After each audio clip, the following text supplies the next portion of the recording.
KSFR, Coffin Radio. Welcome to another exciting episode of Coffee and Radio. I am Heartthrob Rob, and joining me live from Comic-Con LA is actor Shaun Weiss. How are you doing, brother? Yes, I'm very good. Thank you, Rob. Thank you, sir. It's so good to see you here at Comic-Con, man. It's, you've had a line of people at your guys' booth. You look great out here. Thank and I'm you. just super stoked to have you on the show. It's nice to be with you. Thank you, man. I mean, you've had such a great career. Everyone knows you from the Mighty Ducks, Heavyweights, all the other shows that you've touched in the 80s and 90s and everything that you've done. It's so cool. If we can kind of take it back, I mean, you got started early on as a child actor. You had things like Pee-wee, Webster, Cosby, Charles in Charge. What were some of your memories from that? Or what do you remember about, those huge iconic shows? Well, I remember being on Pee-wee's Playhouse, which was a trip, because I had just seen the movie Pee-wee's Big Adventure, probably before your time. And so I was only 5 years old, and I saw this amazing movie, and then 2 weeks later, I was in the Playhouse, like sitting on the chair and stuff. So it was very weird. It kind of blew my mind a little bit. But those were all just very fun memories. And they went out of their way on Pee-wee's Playhouse to kind of make it feel like a daycare. So we didn't even know we were on a TV show. We just thought we were hanging out with Terry the pterodactyl and things like that. Zombie and everybody. Exactly. Hola Mecca hi, Mecca honey. That's cool, man. Any memories from Cosby, the Cosby Show? Yeah, I mean, after I did the Cosby Show, I did a spin-off show called Here and Now, which was Theo's sitcom. So I got to work for about 6 months directly under Bill Cosby, as he was the producer of the show.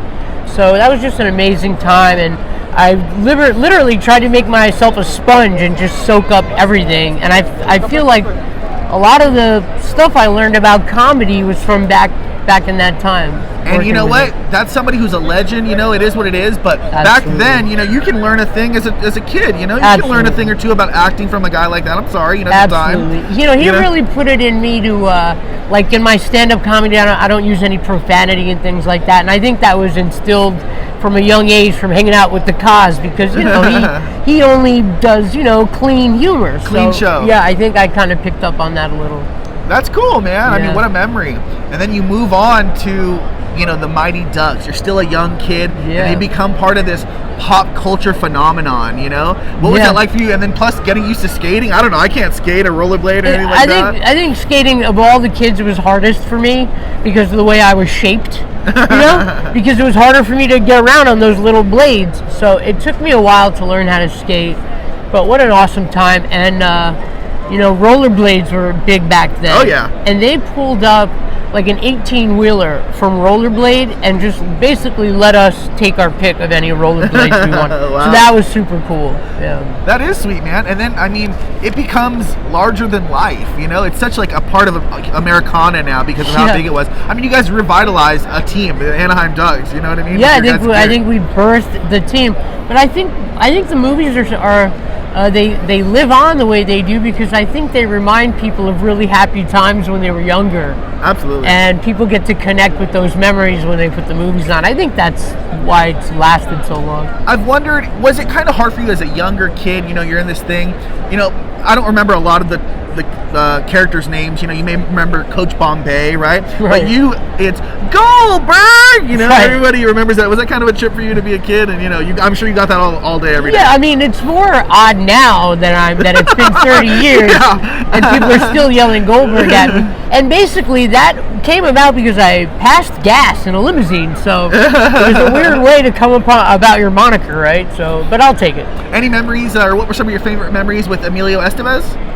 The Mighty Duck Man, I swear to God. Emilio! The first thing that jumps out of my head is we were shooting the first movie, and he wanted us to all hang out, so he rented out an entire movie theater so we could go and hang out. And when I think back, why did he do that? And I remember at that time, Emilio Estevez couldn't just walk up into a movie theater. He was way too famous.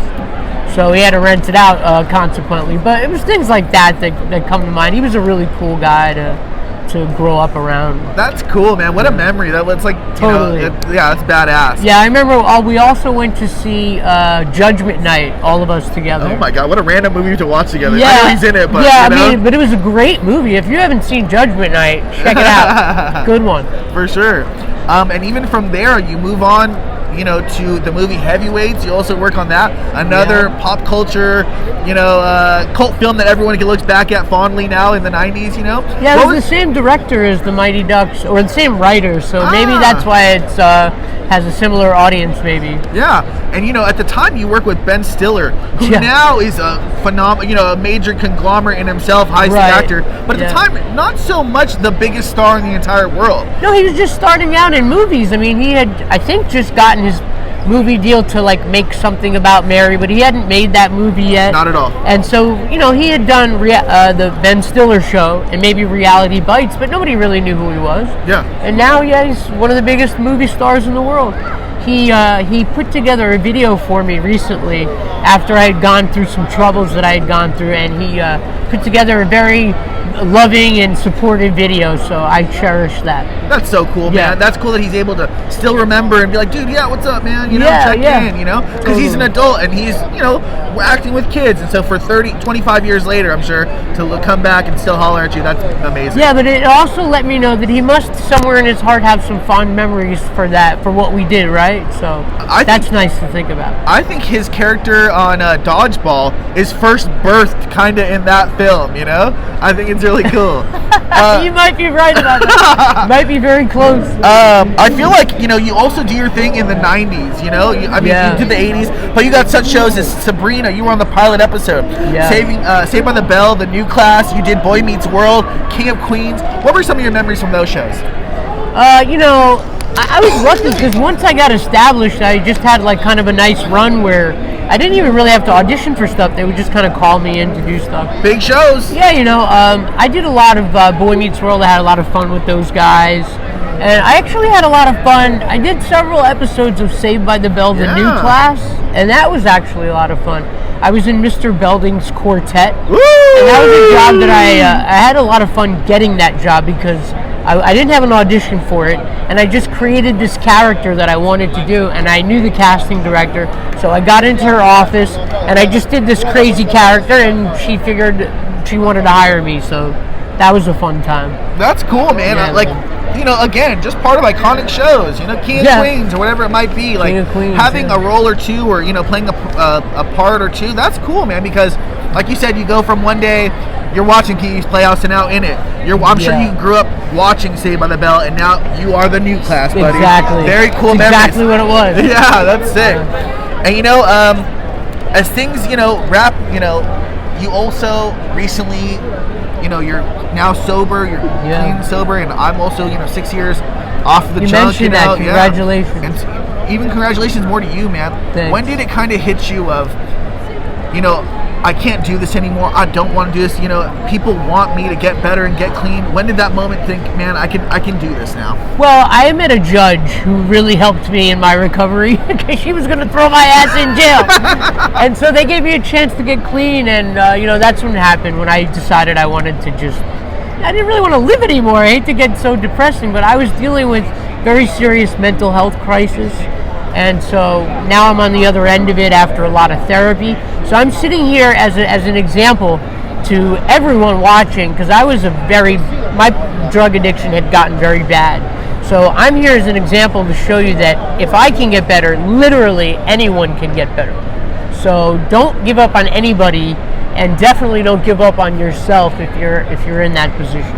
Absolutely, man. It is good to see. I get a rush out of seeing people that are clean now. I'm like, that's dope, man. Too, I see it, I'm like, hell yeah, bro, one of us. You know what I mean? Yeah, dude. Because it's hard, there's not a lot of people are able to come to the other side. Yeah, not everybody gets to see this redemption, man. So I'm so glad it happened for you. Thank you. I'm so happy. I know that you got a lot of stand-up coming soon, right? What else is in the pipeline for you guys coming up? I've been focused on stand-up, man. My whole life, people have been telling me, do stand-up, and I never did.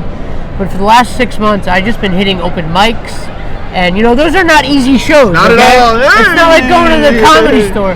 So I've just been working on my act and honing my jokes and getting them ready for you guys.